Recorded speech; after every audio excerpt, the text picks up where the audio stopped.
This is your home for St. Cloud State hockey, keeping you up to date on the NCHC. One-timer, come in, they score! Ripped in! A bomb from Permix! Women's WCHA. So Dana Rasmussen fires and she scores! Dana Rasmussen for the Huskies alongside The National Hockey League. Dwayne Kaprizov in for a chance to win it! He scores! Kirill, the thrill is for real! Welcome to the NHL, a game winner! And everything from the state of hockey. St. Cloud Cathedral is now 42.6 seconds away from wrapping up the school's first ever title. Welcome to the Huskies Warming House Podcast Den.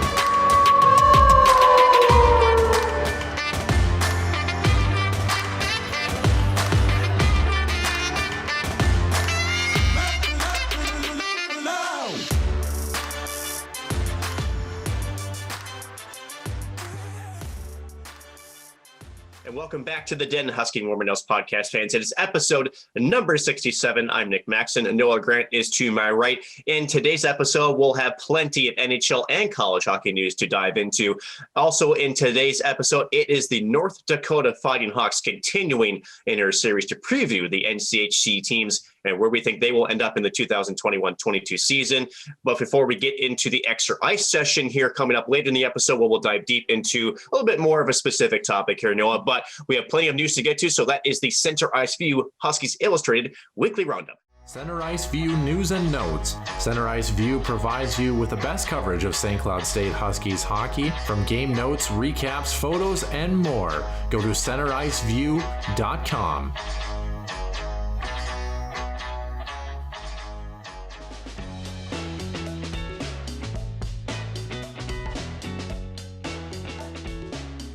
Starting off today in the Husky Illustrated Weekly Roundup, the Stanley Cup Final is now set. The Montreal Canadiens took down the Vegas Golden Knights in 6 games to reach their first Cup Final since 1993, where they won it. Noah Grant. It was their last Canadian team to win the trophy.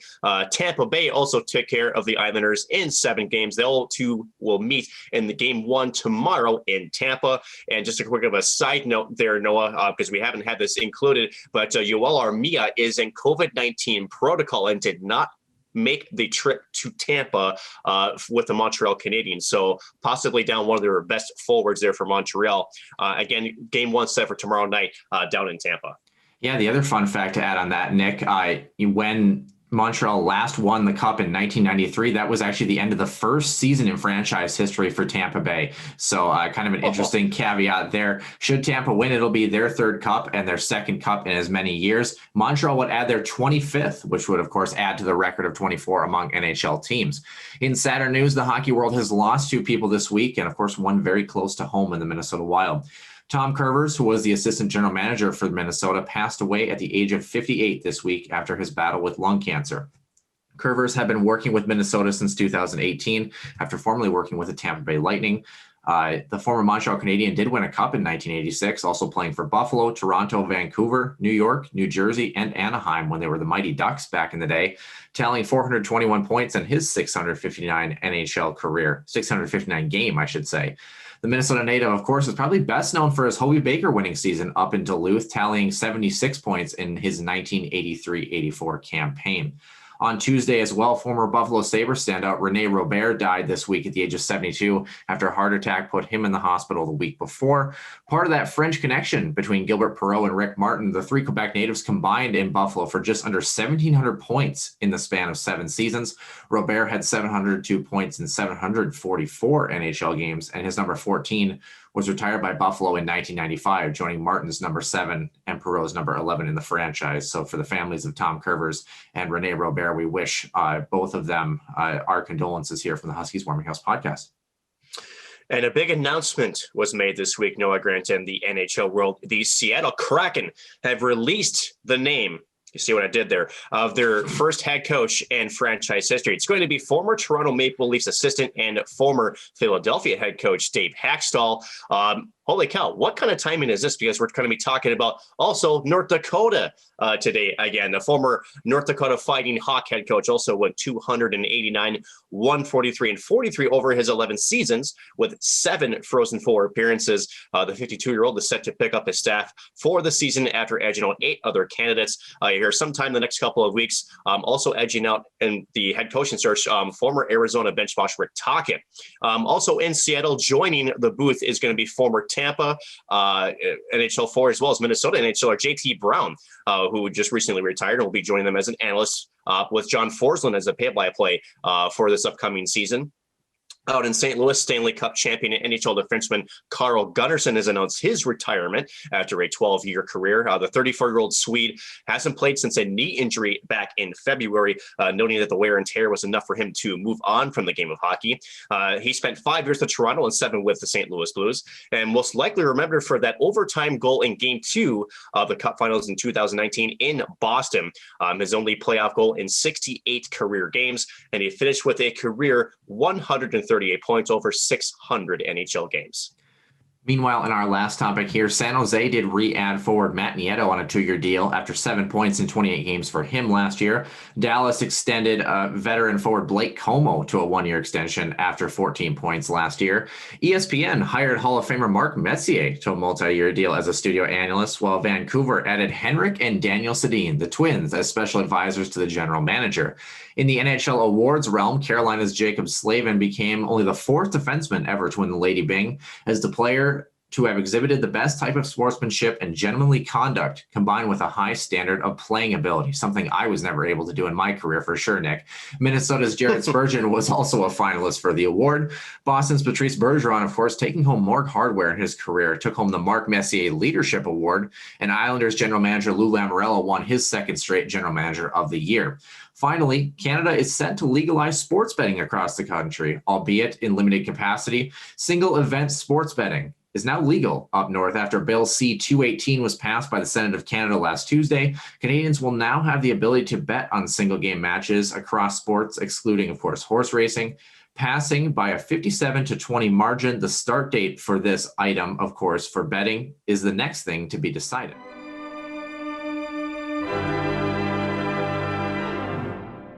Welcome back into the studio. Again, Nick Maxon, Noah Grant here to my right.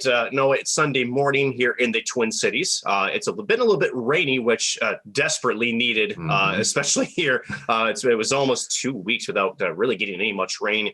We had some decent rain. I wouldn't say not enough for sure, but in true Minnesota fashion, when we say that we need rain, we get like 5 inches dumped on us in about 24 hours. That hasn't happened, but things are still going good. We're already at the end of June.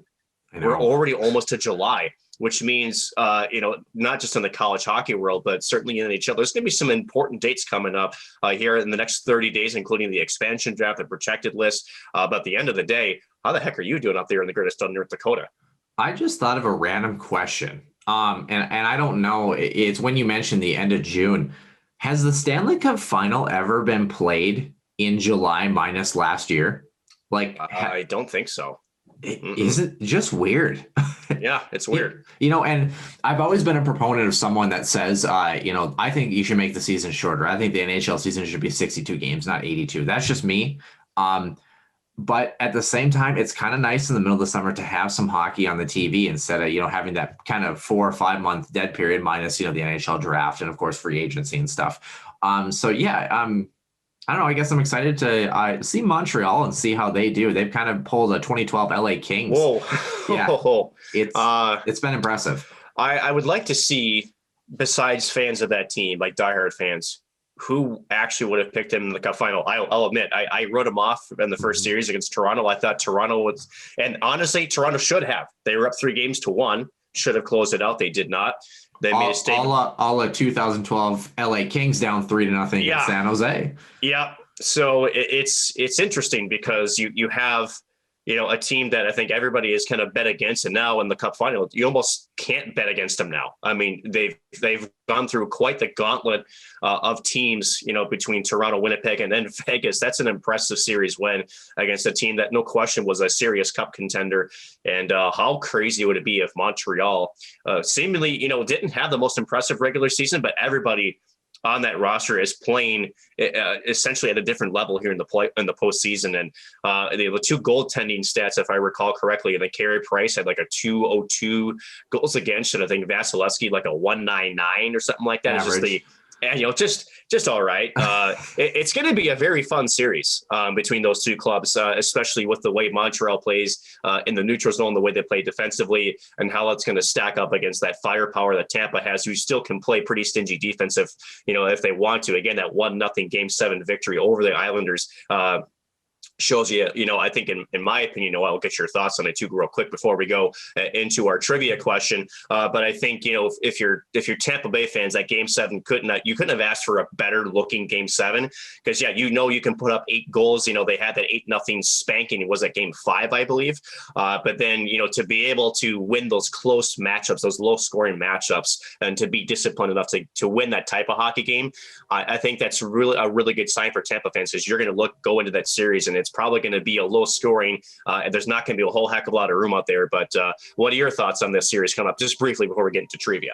Yeah, shocker. Headline reads, goaltending matters in Stanley Cup playoffs. Anyway, yeah, it's interesting. I thought the storyline that kind of got tucked under the radar with that is the fact that Braden Point's scoring streak came to an end, and that 1-0 win as well, going 9 consecutive games, just missing off of that record of 10. But he was the only player within like the top 7 or 8 in that record streak to be within the 2000s, if not essentially above 1980. It was just extremely impressive. So yeah, you know what, honestly, if you're Montreal, the pressure's off of you. Really, there is. I mean, there's no pressure on this group. They've exceeded expectations. Play relaxed, play loose. You're going to be in a hostile building for games 1 and 2. It should be a fun ride. And I really hope that, unless you're a diehard Tampa Bay fan, you better be cheering for Montreal, because otherwise I will hunt you down personally and let you know the error of your ways.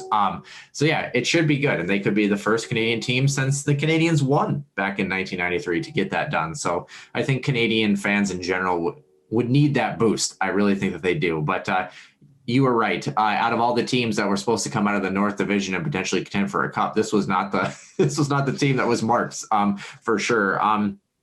Funny enough, speaking of Canadians, when we were talking about Rene Robert, I was looking at, of course, the Buffalo Sabres to make sure I had the numbers correct for the numbers that were retired for the French Connection in that line. Did you know, obviously, Tim Hortons, the popular Canadian coffee and donut place is probably the best way to put that. You got to start your morning with Timmy's, man. That's just how it works. So Tim Hortons, of course, named after an NHL player by the name of Tim Horton and stuff. His number is actually retired, number 2 by the Buffalo Sabres. I did not know that. I mean, he's probably best known for his time in Toronto and stuff. Kind of an interesting character. If you ever get a chance to look at his Wikipedia page, the way he passed away was even kind of crazy and stuff too. So, I mean, it was just, I love reading about hockey. So I guess I was a little reinvigorated this morning after sleeping. I slept for 13 hours last night and got up and did the notes this morning. So it was kind of an odd. And I'm the old man. Okay. I say I woke up and my bones hurt. Does that mean I'm moving into the next stage? Is that how that works? So no comment. Well, I'm curious to see what your comment is on this. We did have our trivia question from last week, Nick, as always. Of course, we had our guest and Travis Weldon on the show. It was exciting to have him on. Of course, he doesn't like Wisconsin, he doesn't like that they haven't seen the Huskies since 2013.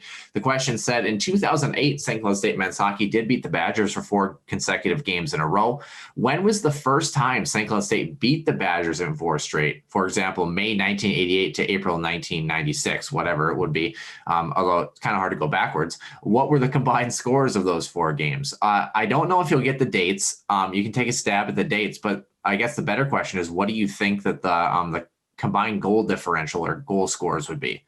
So are you talking about each game or for the whole 4 games? For the realm of 4 games. So when was the first win, followed by the date of the 4th win, the month and the year of the 4th win, and then just the combined plus how many? Yeah, basically, okay. like 10 to 8, or something like that. Sure. So,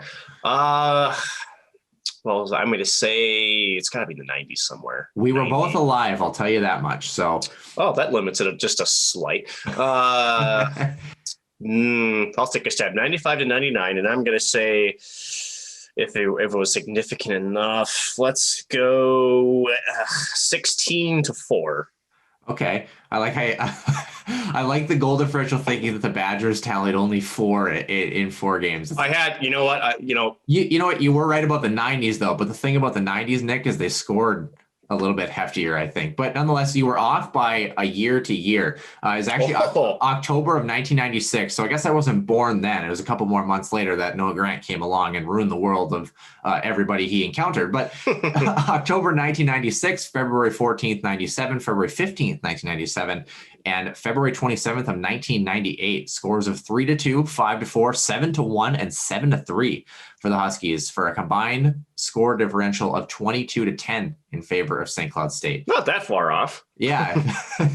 He only gave Wisconsin no credit, which, you know what? We love that. Do the same thing with North Dakota in our NCHC preview in a few moments here. But Wisconsin does finally visit the Herb Brooks National Hockey Center this year in that non-conference schedule in October 22nd and 23rd of this year. We got yelled at for calling it an exhibition schedule. It's not an exhibition schedule. It's a non-conference schedule. So non-conference schedule, Wisconsin Badgers back in the docket. True. Yeah. We're excited to have them. But Nick, we have some exciting things to get to. What is next for us on the show here? Yeah, so it is previewing a certain team that comes from a certain state. It's northwest of Minnesota. It's kind of by the Canadian border. Their colors are green and white. Yeah, it's the Fighting Hawks. Let's just go with it. It's North Dakota again, second to last team in our preview for our series here at the NCHC for the 2021-22 season. And kind of curious, Noah, again. Ben Holland says this quite often, and he's absolutely right. North Dakota doesn't rebuild, they reload. And a lot of talent coming back into North Dakota, but they did lose a lot there too. And you had a really fun statistic that kind of compared, points lost with maybe another NCHC team. I kind of want actually to tell that because it just shows the power that this team can have at times when you have the right pieces there. So tell us for North Dakota, how much in points career are they losing coming up after this year? Yeah, it's crazy. I want to start very briefly with just their record overall, and then I'm going to jump right into that. You're totally right. 22-6-1 for the Fighting Hawks last year, 23% on the power play, 86.4% on the kill, so pretty decent in both regards there. Goal differential was a plus 57, shocker. 3.9 goals per game, 2.0 goals against. They actually doubled up on goal differential on their opponents. They had 114 on the year, plus 205 in the shot differential category for the Fighting Hawks last year. Insane. Finished first in the NCHC, of course. 25.4% of their total goals were power play goals. 29 they had last year, and their power play was only at 23%. So think about how many opportunities not only did they score on, but how many did they draw, right? Mm-hmm. The only team to set an opponent high in points, St. Cloud State, 14 points against them, and they tied Omaha as the only two teams to score 5 goals on North Dakota all year. So isn't that just impressive? So it's very impressive to see this North Dakota group. They're losing 5 forwards, 3 defensemen, and a goaltender with a combined 463 combined points should Grant Mismatch not return for his super senior year. He had 71 points in 117 games played. I mean, it's just insane. Jordan Kawaguchi, 126 points. Jackson Keene had 14. Colin Adams, 77 points. Shane Pinto, only a sophomore last season, moving on to sign with Ottawa in the NHL, 60 points in 61 games played for him. Josh Regier had 6 points. Matt Kierstead, playing with Florida right now, 77 points for him on the back end. Gabe Bast, whose brother is coming in this year, signed in Sweden, 32 points for him on the back end as well. And then, of course, Peter Thome transferring over to St. Thomas. Interesting with Peter Thome, did you know he had a college career worst 8.72 and 2.83 this year in a shortened season? Isn't that an interesting little thing? I know it's a shortened season, so those numbers can kind of change, but that was like the only somewhat poor statistic that I could find, and his GAA was still 2.83 for the college hockey realm. Is not that bad at all. So and you look at Kawaguchi, signed with Texas in the AHL. Wheeling Nailers got Jackson Keene. Bridgeport got Colin Adams. You're looking at all these players that they're losing. I guess my question is this: the one that's on the list that I haven't seen anything about, and I could be wrong. Does Grant Mismatch? Have we heard anything about him? Is he the one body that maybe, do you think, could you see him coming back for a 5th year? Possibly, he's a tough customer to play against. Mm-hmm. He's a very downhill player, similar to, I'd say, a Mike Miller type, with North Dakota. He's a guy that's not afraid of the physicality. He has that skill set where he can still put the puck in the net.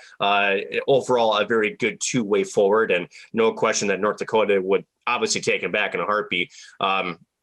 But at the end of it, Noah, when you have when you call the turnover, right, in college hockey, and this is, I think, what makes North Dakota's reloading so impressive, is not just, the fact that they can recruit some of these top players, but how quickly can they assimilate themselves into the college game and play cohesive, right? I mean, that's no joke. If you look at St. Cloud, 2 years ago when we lost, that a lot of those seniors from that very, very good, arguably the best regular season team in St. Cloud State history, and when the Paling twins came back and, you had definitely some offensive pieces missing. There was some struggles there, but the team, I would say, was trending upwards before the pandemic. Now, I wouldn't qualify them as super dangerous, but they were a dark horse, right? North Dakota just seems to find a way to get these guys up to speed so quickly, and they just become that much dangerous again, maybe only after a half season. But as you are going to point out here in a moment, and that is, it's not just that these players, St. Cloud's players that come in, they're not true freshmen. A lot of the St. Cloud State players that come in has spent either a couple years in juniors or not just 18 years old. From what we know about the players coming in, Noah, is that a lot of these guys are true freshmen. Yeah. So they're young kids. So what does that say about, that group that is coming in? They've got to be skilled. They're going to be good. The question is, what's going to be that transition that looks like when they make that jump from juniors or high school into the NCHC, again, the best college hockey conference in the entire USA. Yeah, their freshman class. You know what? I got to tell you, Nick, I know we don't give North Dakota many props, but I tell you what, their website, they do a very nice job, and they do a very nice job with their media coverage, because you know what? It was nice to go in. They had an article on their transfers coming in. They had an article on their freshman class coming in. And you know what? It was a lot easier knowing who the heck was actually coming in. It is very nice. So a couple 18-year-olds that are on the docket, 3 of them, in fact, and I believe on the back end, Brent Johnson, a defenseman from Dallas, Texas, had 32 points in 47 games played for him for Sioux Falls. I believe, and I could be mistaken here, I think this year is his draft eligible year, actually. Pretty sure he is, because he was a national development team, wasn't he? Yeah, well, he's ranked 38th among North American skaters in Central Scouting, the last I saw. So either it is his draft eligible year, or because it didn't show that he was drafted. So I'm assuming it has to be if you're ranked 38th among North American skaters. I feel like you got to be. Yeah, it's his draft year. I feel like you got to be. So and on the forward end for the 18-year-olds, is it Matteo or Matteo? Apologies, if I butcher this. Constantini. We're going with that. Yep. He's from Ontario. Okay. Anyway, 22 points in 37 games played on the front end for Sioux City in the USHL. He's a Buffalo 5th rounder from last year's draft. Jackson Coons, a Grand Forks native. Gotta love that. The North Dakota boys, right? 23 goals, 20 assists, 43 points. 50 games for him in Green Bay. He's a Canucks 4th rounder. He's the highest East Grand pick in 17 years, although he's listed for Grand Forks there. And then you look at, they've got 2 more forwards coming in on top of that. Nick Ports from St. Cloud, Minnesota, age 21 for him. 75 points in 90 games played in his past 2 seasons in the USHL. Jake Schmaltz is 20 years old from Wisconsin. 103 points for him over 3 seasons with Chicago and Green Bay. He's a 7th rounder of the Bruins. Luke Bast, of course, as we kind of touched on a little bit, his brother Gabe just exiting. Luke coming from Red Deer as well, 29 points in Waterloo over his 2 years on the back end. And then a couple goaltenders that are going to be in the mix as well, too. Caleb Johnson, that Grand Forks native as well, that I think has been highly weighted for with the Minnesota Wilderness, 77 games for him in the Null, and some pretty good numbers. And then Jacob Helson coming, or Jakob, however you would say it, he's coming from Sweden, from J20 over there, and they're going to add that as well. But you look at this group that's coming in. We're going to touch on the 5 transfers that are coming in a little bit. It's just impressive, as Ben Holden would say. They don't rebuild, they reload. Nick, is it safe to say, especially with not only the fact that they have a good freshman class coming in, but they've utilized the transfer portal well? We have this North Dakota team picked 3rd just because we don't know how it's all going to gel together. But could this team finish like healthily in 1st if all the pieces, come together here? No question. There's always a chance. You hate to say this as a St. Cloud State fan, but there's always a chance North Dakota finishes first. They're just that good. I mean, you don't want to give them props as a St. Cloud State fan, but again, this is the Huskies Women's podcast. We're objective in these things, right? Sort of, right? But no, they're a good hockey squad, and again, Bradbury is an excellent coach. That organization from top on down, right? From the way they recruit, from the way that, Bradbury gets these guys get into the system. He preaches accountability, preaches excellence. And as an 18-year-old, what's it like, do you think, to walk into a mini Xcel Energy Center, to have that locker room, that player lounge? I mean, you're taking a lot of like those, I don't know. It has this just aura around that program, right? And just a few names coming from there that maybe have had NHL successful careers: Zach Parise, Jonathan Taves, TJ Oshie. We don't bring up Zach Parise on the show, Nick. It's right? I got to be honest with you, Nick. I mean, as many of our listeners know, I grew up as a Gophers fan because my dad went to the U in '81. Of course, now I'm loving the Huskies and stuff. Trying to take him to the Gophers game coming up in October here. But I got to be honest, man, when I was a kid, even up into high school, when I imagined myself, playing Division I hockey, I imagined myself playing at Ralph Engelstad Arena. I didn't imagine myself playing for the Gophers. I really didn't, because I mean, that building is it's absolutely incredible. How could you not want to play there? And I think that's the important thing to clarify here. If there are any North Dakota players or coaching staff listening, we've talked about your fans enough where it's kind of like, we're not fans of your fans. That's fair. You know what? But you got to give them props for this. They travel well. Their fans there's a reason they're hated. It's because they're rabid. They're obnoxious. They know how to be good fans. Let's be real. And you know what? And I think diving deeper into saying, we hate to say that they might be first in this conference, but we hate to say it because above all, we have major respect for the program and what they bring to the table just because of how good those players and the coaching staff really are. I mean, it is just impressive. Nick, you talked about the coaching staff. I want to get your thoughts on that. And that's what we're going to jump into next. But I do want to announce this too. Another thing coming out of Grand Forks that I think is important for us to mention on the show. This is on the website for the University of North Dakota that we'd be remiss if we didn't announce it at least. And I'm going to read the press release kind of word for word so people know what's going on here. North Dakota Athletics and Ralph Engelstad Arena have partnered to release shirts in support of former North Dakota hockey player Evan Trupp and his battle with Hodgkin's lymphoma. Shirts can be purchased exclusively at that link for the SiouxShop.com as part of Dakota Legacy Collection, with just over $19 per shirt going directly to his medical efforts. Fans are also encouraged to support Trupp through his GoFundMe page, which was started by teammates Danny Cristo and Brad Malone. Over $42,000 has already been raised to help the fight against cancer. He, of course, played 4 seasons for the Fighting Sioux at that time, from 2007 to 11, 108 points in 157 games for him. So, of course, 2 Frozen Fours, 2 McNaughton Cups, and a pair of Broadmoor trophies for the Alaska native as well. So I think we'd be remiss if we didn't mention, Huskies fan or not, definitely jump on that GoFundMe page for him and help out Evan Trupp, because that's one thing we want to support as all of our college hockey brethren. But somebody that's been very good in the college hockey world, Nick. Head coach Bradbury in his 7th season, 138 wins to his credit. Assistant coach Dane Johnson in his 16th season. I think he's actually kind of a flight risk to maybe join Dave Haxtell out there in Seattle. Carl Gehring, of course, back-to-back national championships as a netminder in 2001 in his entry here. I believe it's his 3rd season. Then, of course, volunteer coach Jason Ulmer in his 3rd season after a 15-year pro career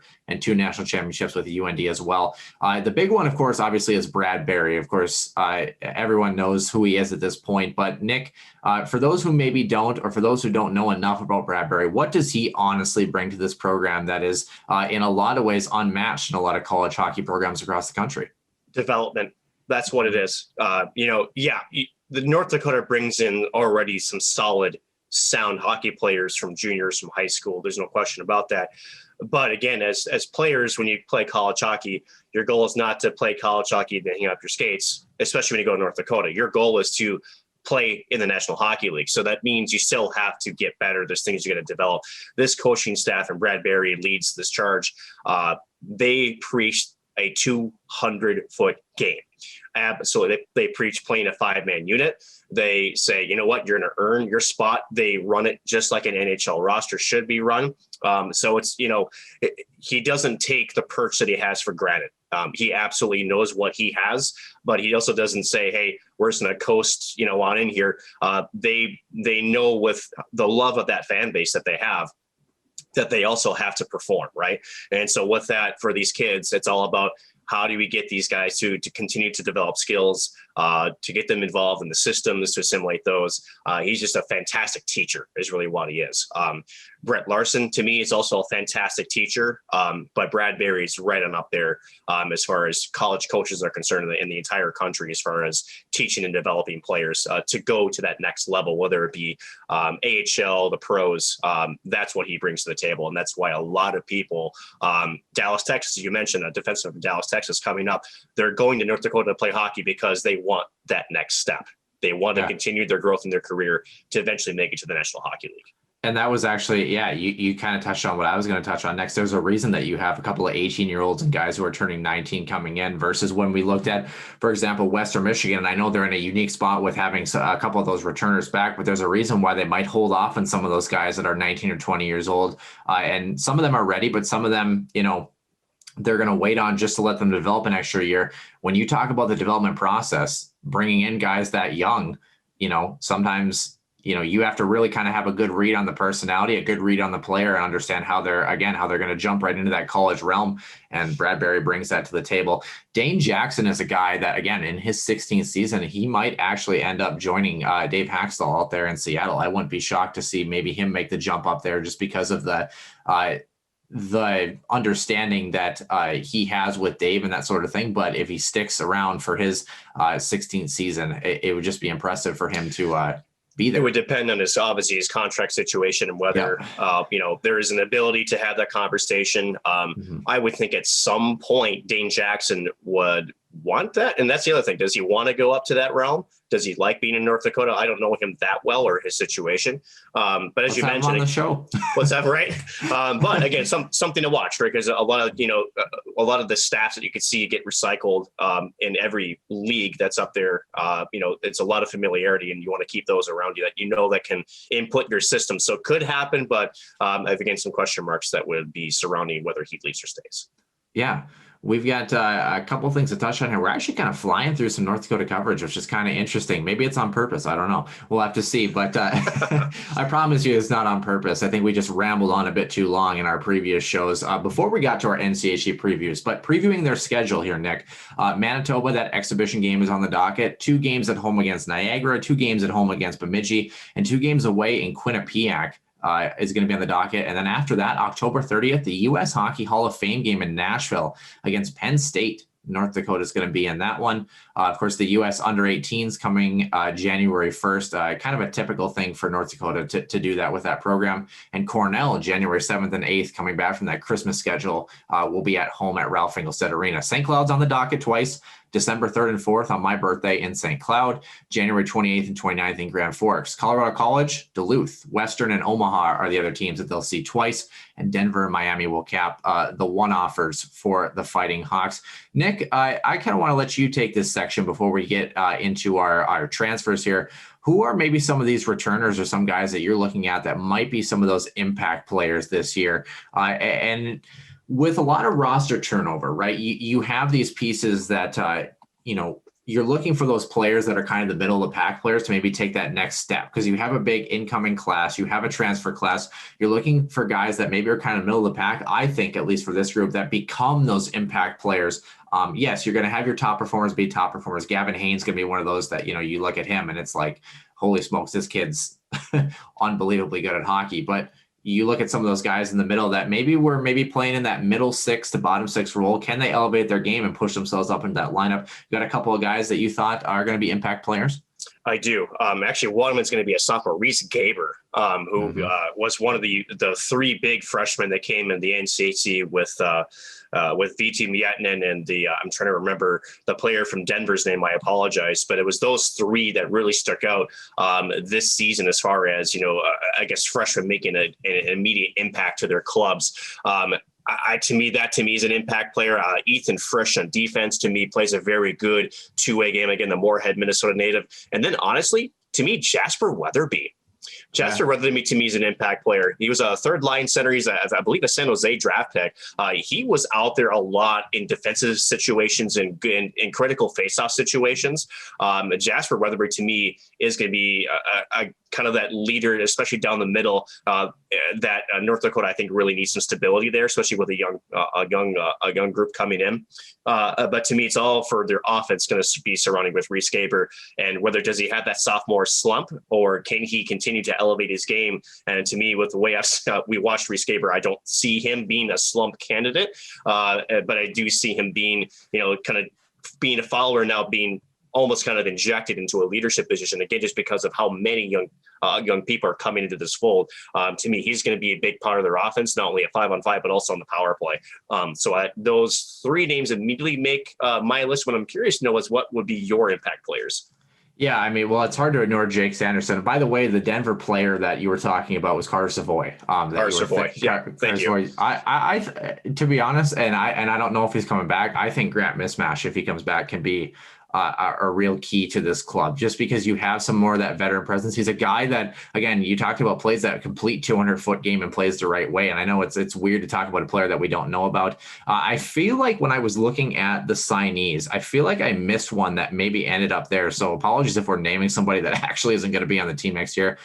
Jacob Bernard Docker is a guy for me as well that I feel like maybe he was the one, but nonetheless, he's a guy. He was the one because he's in Ottawa. Yeah, I was going to say, something just doesn't seem right here. But yeah, I think for me, if they can, grab a fifth-year player coming in along with those transfers, you would have 6 players at that point, right, that are fifth-year players on this team. The other question mark too that you're going to have here, essentially, is just going to be goaltending. Right. Who's going to be that guy that's going to kind of take over? I mean, you look at Adam Scheel and his performance, right, as they move down the stretch as well. Just a lot of pieces that are moving up in the air. And I know it sounds like I'm deflecting the question, but with this much roster turnover, it's honestly going to be, either are you going to have a veteran presence that's going to carry this team, or are you going to have these, 8 freshmen and 5 transfers that are going to come in that are going to help you reload and restock that pipeline very quickly and help infuse some new energy into a group that, honestly, you know what? I don't want to say they got kicked in the pants last year, but losing in 5 overtimes in your home state against a bitter rival in Duluth as a team that potentially, if they get through that game, could have won a national championship.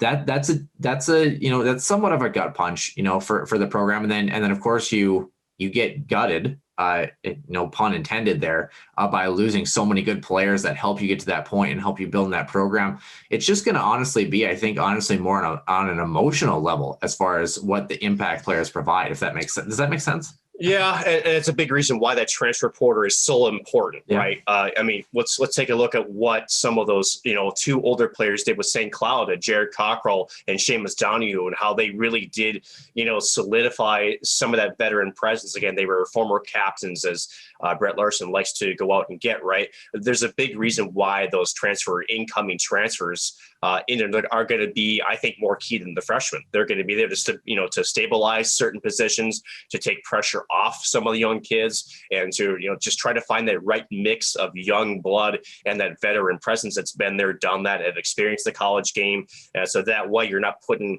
young kids in positions they're just not ready for. So it's an interesting mix, as you mentioned. If this team does click and get gels quickly, this is a very dangerous squad. The question is, how quickly can they do it, and how does the chemistry with the lines, the defensive pairings, how does it, match together with, and can they, continue just to roll with what Bradbury's system is, which is to continue with forecheck and just shove the puck down your throat in the offensive zone, and just the quick transition game. That's what they're really good at.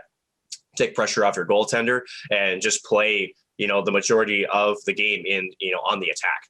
Yeah, only a couple more minutes here in our coverage of the North Dakota Fighting Hawks. Let's get to those transfers real quickly, shall we, Nick? The 5 transfers coming in, 2 forwards, 2 defensemen, and a goaltender. Nice even mix coming in for this group. Connor Ford, a grad coming in from Bowling Green. He had 28 points last year in 31 games played for Bowling Green. That's a great pickup for him. Ashton Calder, he's moving in from Lake Superior State. He'll be, I believe, a senior this year, if I'm not mistaken. Right. Yeah. He had 29 points in 29 games played last year, had 28 points, and I believe 41 games the year before. So those two forward additions are very, very impressive. Chris Jandrick, he's either a junior or a senior, depending on where his schooling has taken him. He's coming from Alaska and the Nanooks. He didn't play last season, of course, with the stoppages related to COVID, but 37 points in 63 games in his first 2 seasons up in Alaska. Interested to see how he adjusts. Getting back up to speed, the Prince George, British Columbia native. On the back end as well, Brady Ferner had 8 points last year at RPI. Interesting to see a guy from RPI kind of jump into that North Dakota fold too. It kind of tells me they're looking to maybe restock a little bit with some complete 200-foot guys in the back end there. And then, of course, the big one, I would say, coming from Bemidji State, that's Zach Driscoll in net. 28 games played, a .922 save percentage and a 2.32 for him last season, a .920 and a 2.19 in his career over 4 seasons with the Bemidji State Beavers. Yeah, it's just amazing. So, Nick, you look at these 5 transfers, Connor Ford, Ashton Calder, Chris Jandrick, Brady Ferner, and Zach Driscoll. Is there one guy in particular that stands out for you, or do you think it's an incredible transfer class?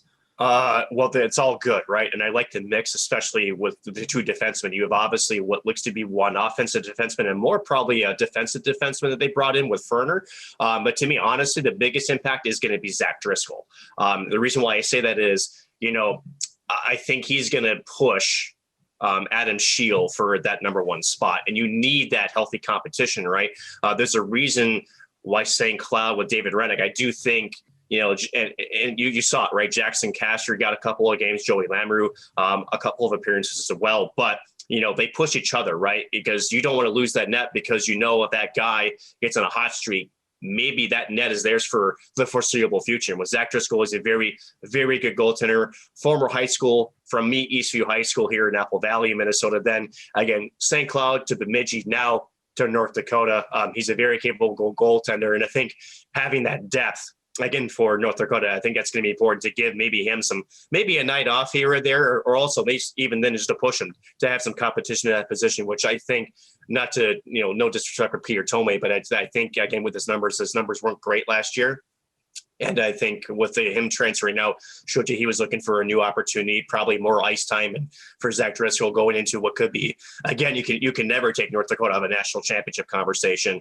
He'll be pushing Adam Scheel for that number 1 spot there in Grand Forks. Yeah, again, we talked about the goaltending situation, and Zach Driscoll, very capable goaltender. I think the piece that you talk about is can you adjust moving to your new team? There's always an adjustment period, and especially with goaltenders, it's such a mental game. So I think might be slightly more important just because of the fact that you just want him to settle in and play the way that how he can play and stuff. And again, that 1-2 tandem can be a very formidable punch should you have them. And there's also a transition for the team, right? My biggest thing that I look at is, look at Marc-Andre Fleury, such as Robin Lehner, right? Fleury, a very, I guess, aggressive goaltender behind. He plays the puck. He likes to be kind of that third defenseman. Robin Lehner, not so much. And so the team, there's an adjustment too from the team as well, right? In terms of how your goaltender plays and maybe how you work on your breakouts, your transition. So again, it's all going to be about, as you mentioned, with every player coming in, is how quick can we get all on the same page, getting the same systems, and the skill is there at every position. We know that. Again, the question mark is how quickly can they come together and how dangerous, how deep can this team go? And you can never count them out. They're just that good.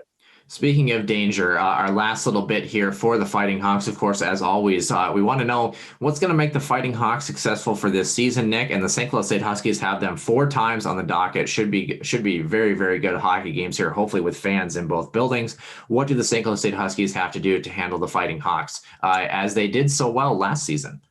Again, it's all about the forecheck and about quick transitions out of your zone. That to me is exactly what it is. You can't let North Dakota establish their forecheck because a couple of things they do well. They cycle low to high very, very well. They got very mobile defensemen, at least in the past years they've had guys that can get pucks through. So blocking shots, if you are doing that, quick retrieval on pucks, getting out of your zone and then getting on your forecheck. Establish that cycle, continue to have possession in the offensive zone, and pepper pucks.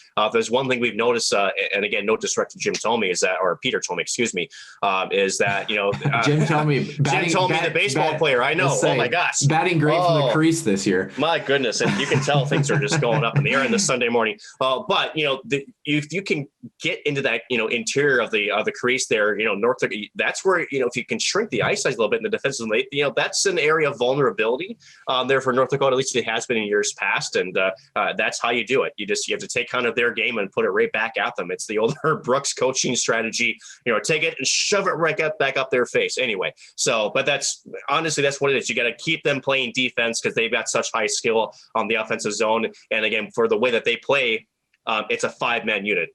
Everybody touches the puck there in the offensive zone for the Flying Hawks.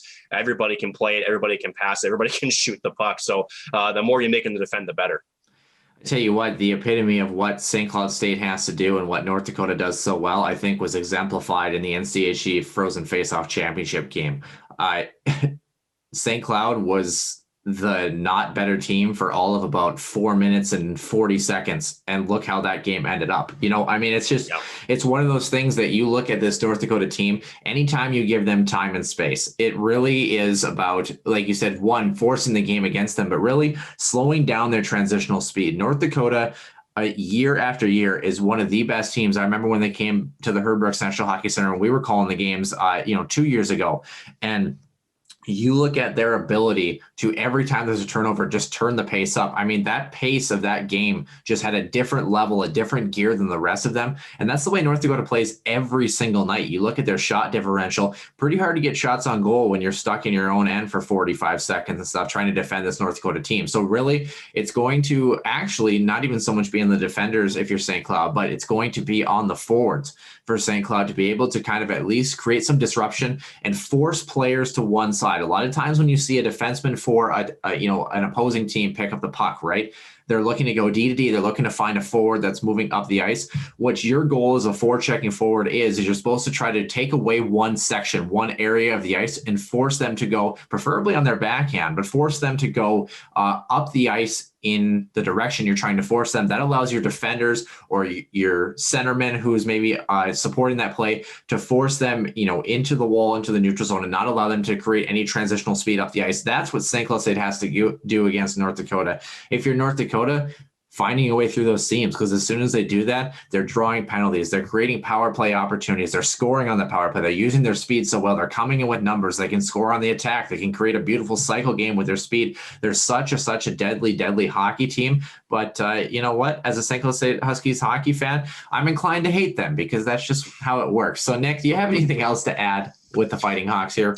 No, everything you said is correct. And again, it's almost like to play that sort of Montreal, neutral zone against North Dakota. That's really what it comes down to. You have to have all 5 players just taking away that space to slow them down. Because again, a big part of their game is their speed and their legs. And if you give them open ice, they're, again, probably the most dangerous team in college hockey. Yeah.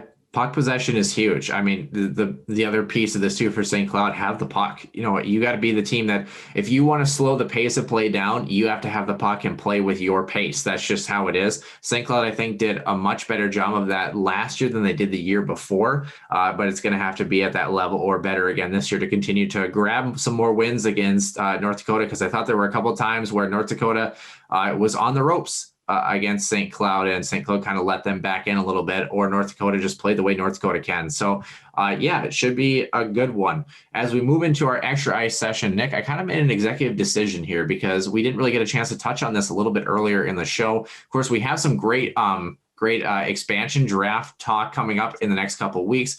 We have, of course, some sad news around the Chicago Blackhawks organization that maybe we might touch on in the coming weeks. If you haven't got a chance to go on The Athletic and read the latest that Katie Strang has had to offer, I definitely would recommend you doing that. But Nick, I think since we have, we're at about 46, 47 minutes, I think maybe let's just take 10 minutes and talk about the recent success for the United States sled hockey team at the World Championships, maybe in the extra ice session. You won't want to miss it, so stay tuned.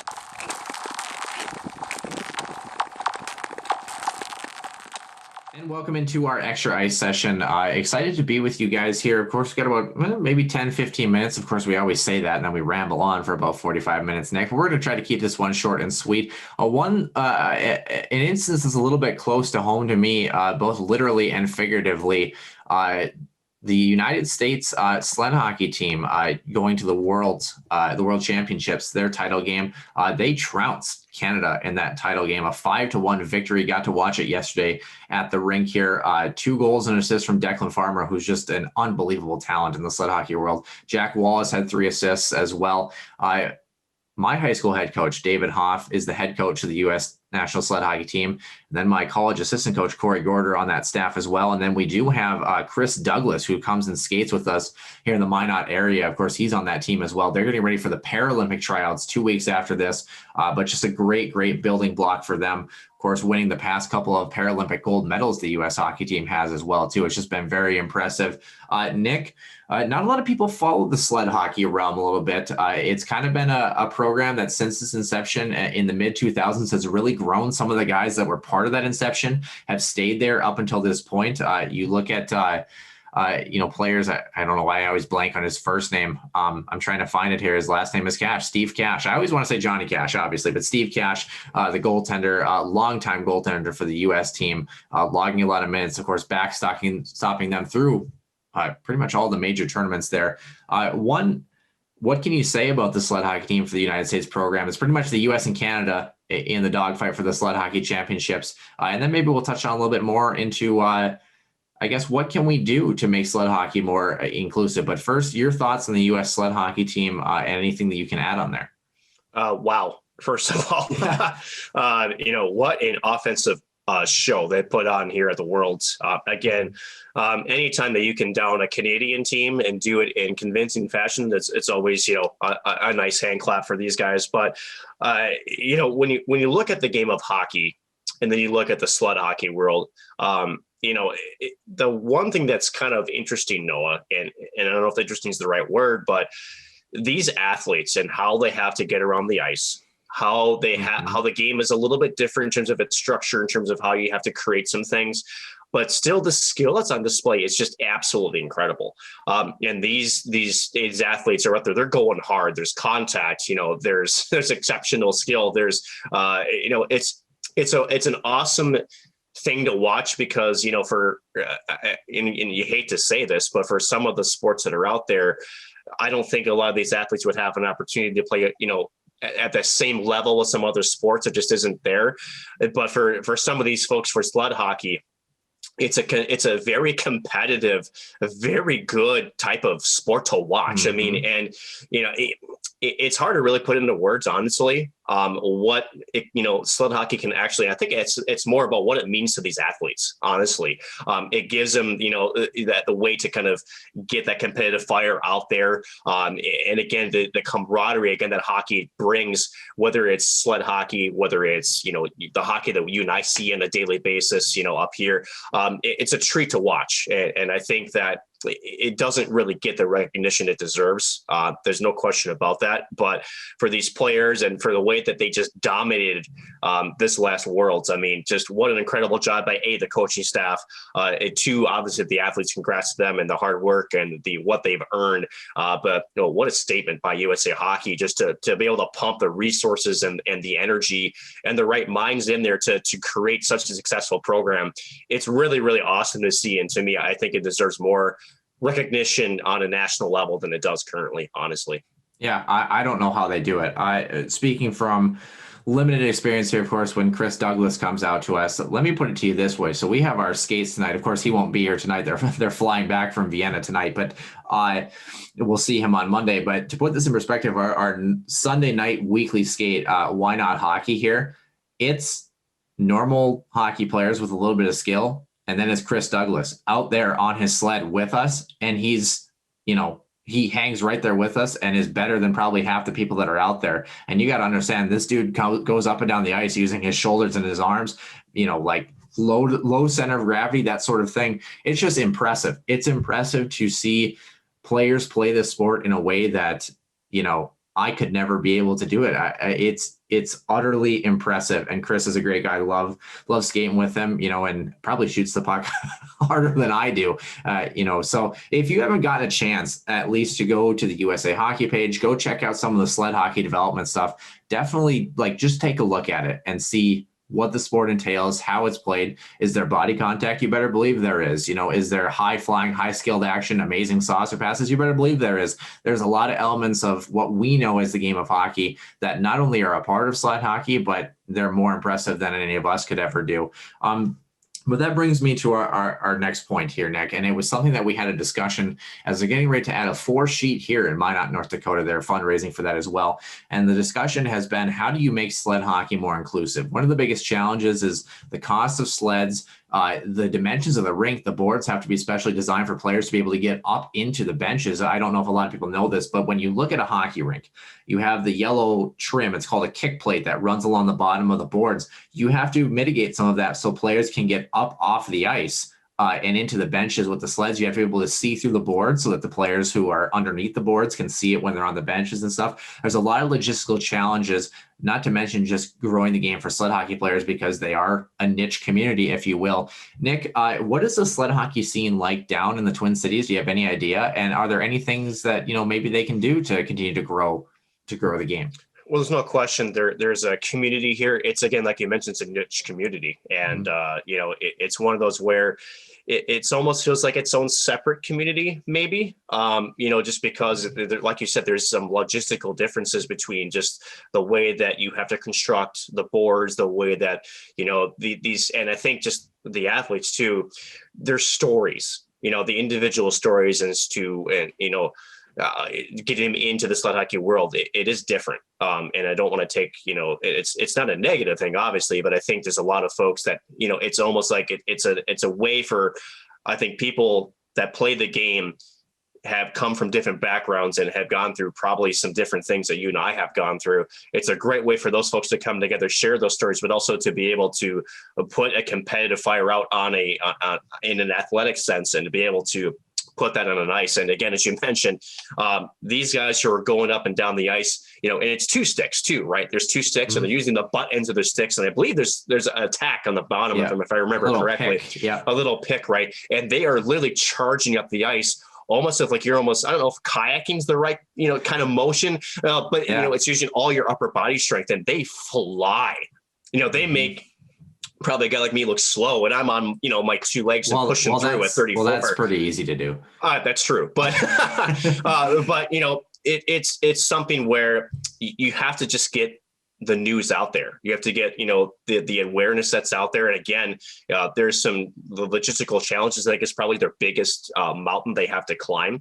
And how you defeat that is you just have to get the awareness out there. And, like you mentioned, fundraising for a rink, and then it's not just the initial construction cost, but it's also then the maintenance cost, it's the electricity, and then, getting, I guess, that consistent intrigue to sled hockey, which again, is very niche.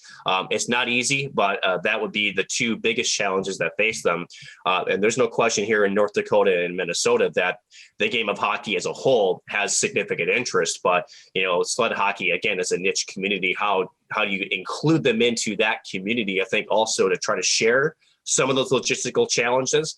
And, is there a way to maybe make it so your traditional ice rinks maybe have some sort of a quick changeover where, you can have both types of hockey played. And so you're reducing some of those logistical costs.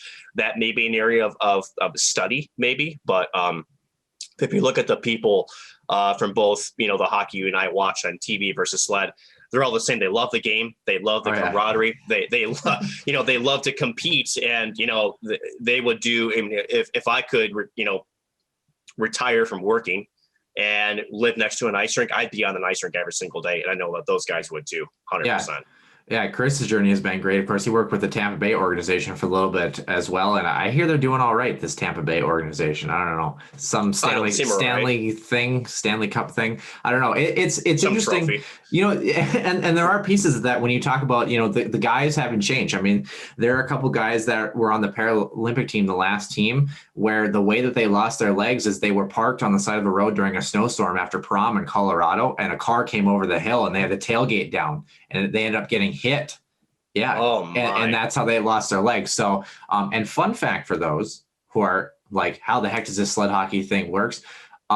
If you're going to lose your legs, lose them both, because it's a lot easier than when you have one leg, because of course you can lean a lot farther forward because you don't have the one leg extended. So there's a lot of pieces that, they embrace the role in which they play in the Paralympic realm, and also, just for people in general, being able to rally around a team like that. And they like to have their fun too. I've definitely heard plenty of stories of guys that, again, the guys that, maybe don't have both their legs and it's kind of up high where, their midsection is, they'll hide in duffel bags, they'll hide in luggage compartments and planes and scare people and stuff. They're good guys. They're just hockey guys, just like you and I are. But again, you talk about getting the word out and getting a chance. First things first is, the game that we watched yesterday was not on any of the major television networks. We had to go into a private viewing party to be able to do that. So getting that to, be at that next level, getting that on TV, getting the exposure around the rink, giving people a chance to try sled hockey, if they're maybe, if they fit the bill to be a sled hockey player and that sort of thing.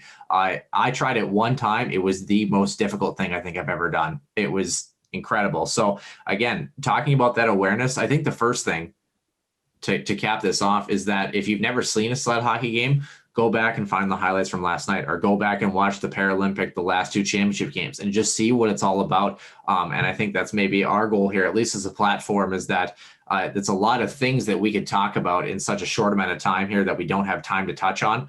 But using this platform, we'd like to just have people aware that, hey, there was a world championship yesterday. The U.S. trounced Canada. You gotta love that, right? And they're getting ready for their tryouts for the Paralympic team in 2 weeks, and just continue to support and grow that game. So yeah, that's all we have for episode number 67. Nick, do we have anything else to add here as far as just general what in the world is going on here? Yes, we do. I believe Bruce Siski joins us next week for Minnesota Duluth. Is that correct? Yeah, next week, not this upcoming, not this current week, but the week after. He will be joining us this week, but the interview will come out after, of course, our NCHC preview with our last team coming up. Which shocker, Nick? Do you think you can guess who that is? Bruce Siski, Bulldogs. Oh, Bulldogs, yeah. So Minnesota Duluth, again, some quite a few ties between St. Cloud as well as Duluth. But again, the biggest tie is these two programs are they're pretty darn good, and a lot of connections both in personnel and I guess just right up 35 right again too. So we'll have Bruce Siski joining us to help us break down UMD's previous season, some of the players that they're losing, some players that are coming in, and just an outlook for Duluth again, which seems to be like North Dakota. They seem to be just reloading these last couple of years. And again, with Scott Sandlin behind the bench now for we'll say just a few years. Again, at the helm, he drives a bus up there, and Duluth has done a phenomenal job with that program. So that's a couple of things coming up on the docket. Am I missing anything, Noah? Well, I guess a little more information, not by much, but I will say that the week after that, when we're going to start to maybe look at either the non-conference schedule or preview our St. Cloud State Huskies, you and I will actually end up seeing each other for the first time in since March 6th of 2020. I know it's been a welcome vacation for you, but you and I will end up seeing each other at or near the Herb Brooks National Hockey Center around that weekend as well. So, and that's all we're going to leave about that until further details make themselves known. But nonetheless, that will do it for episode number 67. Ben Holden might join us this week if he can figure out how his computer works. We'll have to see. We got a lot of things coming up, and we'll keep you informed for sure. But of course, episode number 68, covering the Duluth Bulldogs in our last NCHC preview besides our St. Cloud State Huskies, will be on the docket next week, and you won't want to miss it. And we'll see you soon from the Huskies Warming House Podcast.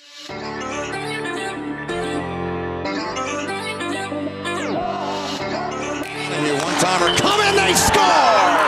Ripped in! A bomb from Pervix!